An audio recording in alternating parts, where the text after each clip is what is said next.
هینانەوەی عەمرە لە مزگەفتی دایکمان عایشە جایزە یان نا؟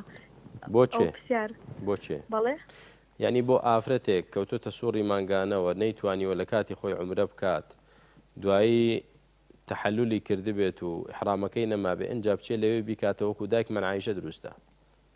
باشە ئەدی حەدیثێ لەسەریکا پێغەمبەر صلی الله علیه و سلم فەرمووی کە لە حەدیثەکەی هاتیە دەڵێتن لەگەڵ سەحابەکان بووە تویتە هەمان مزگەفتی لەوێن دەر ئیحرامیان بەستایە و پێغەمبەر صلی الله علیه و سلمیشی قسەی نەکردیە.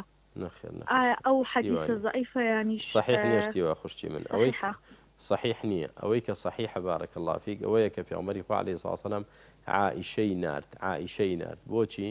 چونکە عائیشە ڕەزای خوای گەورەی بێت لەگەڵ پێغەمبەری خوا عەلەیهی سڵاو وسەلام هاتن بۆ حەج و عومرە کە پێشەوەی بگاتە ناو مەکە تووشی سووڕی مانگانە بوو. پێغەمبەری خوا عەلەیهی سڵاو وسەلام لەگەڵ سەحابە عومرەیان کرد عایشە پێی نەکرا تا ڕۆژی حەج هات کە ڕۆژی حەج هات یەکسەر چوو بۆ حەج حەجەکەیان تەواو کرد. پێغەمبەری خوا عەلەیهی سڵاو وسەلام ویستی بگەڕێتەوە بۆ مەدینە عایشە دەستی کرد بە گریان فەرمووی بۆچی؟ ئەی عایشە چیتە بۆچی دەگریت؟ فەرمووی ئەنتم ترجعون بحجة وعمرة وأنا أرجع بحجة دون عمرة.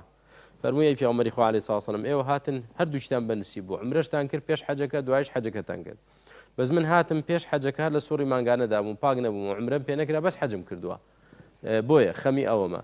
پێغەمبەری خوا عەلەیهی سڵاو وسەلام فەرمووی ئەی عەبدوڕەحمانی برای عائشة فەرمووی اذهب بأختك فأعمرها من التنعيم بڕۆ خوشکت بەرە لە تەنعیمەوە واتە ئەو شوێنێک ئێستا پێی دەڵێن مزگەوتی عایشە کە مزگەوت نەبوو ئەو کاتە فەرموو بیبە لەوێوە لە دەرەوەی حەرەم کە پێی دەوترێ ئەلحل لە دەرەوەی حەرەم جا ئەو شوێنەی کە عایشە ڕەزای خوای گەوری لێ بۆی چوو کە پێی دەوترێت تەنعیم لەوێ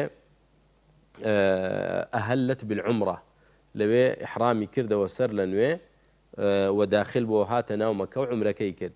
عەبدوڕەحمانی برای لەگەڵ بوو یعنی ماندووبوونەکەی هەر بینی بوو هەر لەگەڵی ڕۆیشت بۆ ئەوێ نەچوو ئەو چی بکات ئەویش بڵێ مادام منش هەر چووم با منیش عومرەی دووەم بکەم بۆ کەسێکم نە بۆ چکەوە شتێکی وارد نییە نە پێغەمبەری خوا عەلەیهی سڵاو وسەلام کردوێتی نە سەحابە کردویانە دوو عومرە عایشە و عومرەیە بوو کردی و تەواو نەک پێشتریش عومرەی کردبێ ئەنجا بۆ عومرەی دووەم بۆ خۆی یا بۆ کەسێکی تر چوو بێتەوێ بۆ شێوازە نەبوو بارەکە الله فیک.